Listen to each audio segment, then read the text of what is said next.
को पीने को मिल जाए तो एक बाबा साहब अम्बेडकर और पैदा करके जाते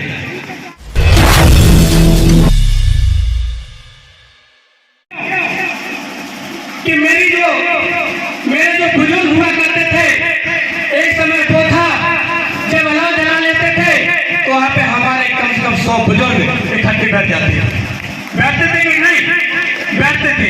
अब मेरी मानवता कहाँ गई, एकता कहाँ गई? मेरे नए बच्चे हैं, युवा साथी हैं, वो 24 घंटे मोबाइल में लगे रहते हैं, उन्हें किसी से मतलब नहीं। सम्मानित साथियों, मैं वादा करता हूँ कि यदि आप लोगों ने ध्यान नहीं किया तो 2024 वो खतरनाक समय आने वाला है।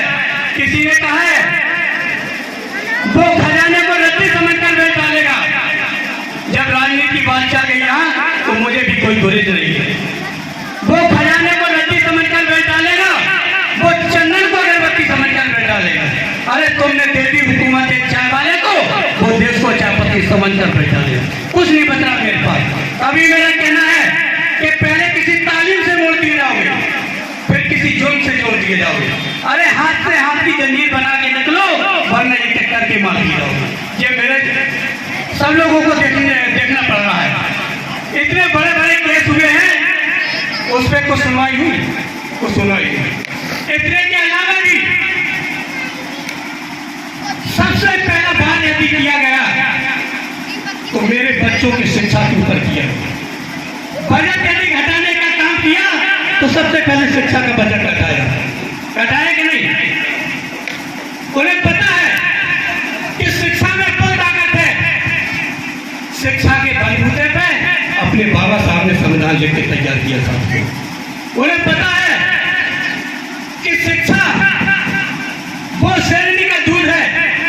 हो सकता है इन लोगों को पीने को मिल जाए तो एक बाबा साहब अम्बेडकर और पैदा करके जाते। सम्मानित साथियों, कांसीराम साहब ने जब सोचा जाना कि मेरे बहुजन समाज के लोग, मैं राजा बनाने का काम तो कर रहा हूं, लेकिन इनके पास राजा बनने जैसी गुण भी होना चाहिए। उन्होंने जब सर्वे किया, देखा गांव जाकर के, तो उन्होंने पता क्या किया कि जहां पे अलाव लगते थे वहां पे मेरे मानवर साहब जाकर के चुपके से बैठ जाए करते थे। क्यों? उनके अंदर जो गुण देखते थे कि इनके अंदर राजा बनने का गुण है कि नहीं, मैं राजा तो बना दूंगा। सम्मानित साथियों, जब बात आती है अलाव चलता था वहां पे फिर दूसरे से लोग बात किया करते थे। क्या बात किया करते थे? अरे उसके पास 4-4 राइफल है, उसके पास 4-4 बसें हैं, वो उसकी बहुत बड़ी मूछें हैं, बहुत बड़ा कारोबार है। मानवर साहब ने कहा, दादाजी जे आग किसकी जल रही है? बोले मेरी जल रही है। लकड़ी किसकी जल रही है? बोले मेरी जल रही है। यहाँ बैठा कौन है? बोले मैं बैठा हूँ। बोले बात किसकी कर रहे हो? बोले मैं दूसरे की बात कर रहा हूँ। सम्मानित साथियों, मानवर साहब ने कहा तुम ऐसे की तरह गुलाम बने रहोगे अगर तुम लोगों ने सुधारने का काम नहीं किया। जब अलाव आपका है, स्थान आपका है, लकड़ी आपकी है, आग आपकी है, तो बात तुम दूसरे की क्यों कर रहे हो? मैं आपको दे के जा रहा हूं, पेरियार साहब को दे रहा हूं,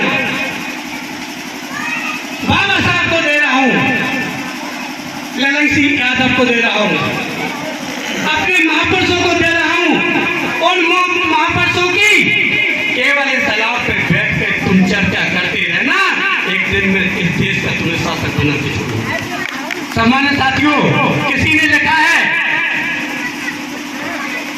कि स्थान, बाबा साहब के लिए मैं कह रहा हूं, ये शान, ये शौकत, ये ईमान ना होता तो इस देश में कोई किसी का मेहमान ना होता, खुशियां न मिलती हमें इस वतन में, यदि मेरे बाबा साहब ने संविधान लिखा न होता। साथियों, सम्मानित साथियों, किसी ने गीता, किसी ने कुरान लिख डाला, किसी ने गीता, किसी ने कुरान लिख डाला। अरे जिसको रोका जा सका विद्यालय जाने से, उसी ने भारत का संविधान लिख डाला। सम्मानित साथियों, कठिनाइयां तो पड़ती है रास्ते बात नहीं है। कहना तो बहुत लोग जानते हैं लेकिन करना नहीं जानते। मैं बदलाव देखता हूँ, बदलाव जिसके अंदर बदलाव होता है उसी को मैं इंटरव्यू लेकर के अपने चैनल पर चलाने का काम करता हूँ। क्यों?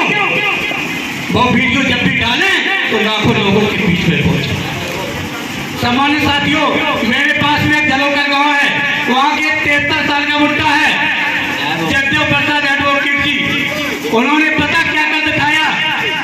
73 साल की उम्र में एक ऐसा बुद्ध वचन लिखा जिसका वजन मैंने अपनी आंखों से तोलवाया 5 किलो है। 5 किलो 7 साल 11 महीना 27 दिन में लिख के तैयार किया है। साल में 1987 पेज है। आपके बड़े बड़े ग्रंथ फेल हो गए। तो जज्बा और जुनून हर किसी के पास नहीं होता है। लिखा है बेटा, थोड़ा शांत रहो, मंजिल उन्हीं को मिलती है। बेटा शांत रहो, मंजिल उन्हीं को मिलती है जिनके सपनों में जान होती है। साथियों, मंजिल उन्हीं को मिलती है जिनके सपनों में जान होती है। हौसला उड़ान किससे नहीं होती? उड़ान हौसलों से होती है, पंखों से नहीं होती है। साथियों, दुनिया में कोई भी काम कठिन नहीं होता, लोग यूं ही मंजिल छोड़ देते हैं। दुनिया में कोई काम कठिन नहीं होता, लोग यूं ही मंजिल छोड़ देते हैं। हौसला हो कुछ पाने का तो रास्ते के पत्थर भी जगह छोड़ देते। साथियों, हौसला चाहिए, हौसला। वो जज्बा जुनून मेरे बाबा साहब में था, उनके कलम में ताकत थी। उन्होंने संविधान लिखा, वो संविधान लिखा, पूरा संविधान उठा के देख लीजिएगा। उनके संविधान में कहीं कटता, कहीं कठोरता, कहीं गलत शब्द नहीं मिलेंगे। उनके वो भाव थे, मैं अपने शब्दों में कहना चाहूंगा, जैसे कि दांत के बीच में जो जीभ होती है, कभी कभार खाना खाते समय जीभ कट जाती है तो आप तोड़ नहीं देते हो, दांत नहीं तोड़ देते हो। क्यों?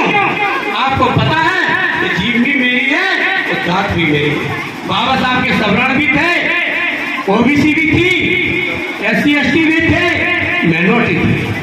बाबा साहब ने पूरे संविधान में सबको समानता का अधिकार दिया। साथियों, मैं ज्यादा बात न रखते हुए केवल आप अपने आप को बदल डालो।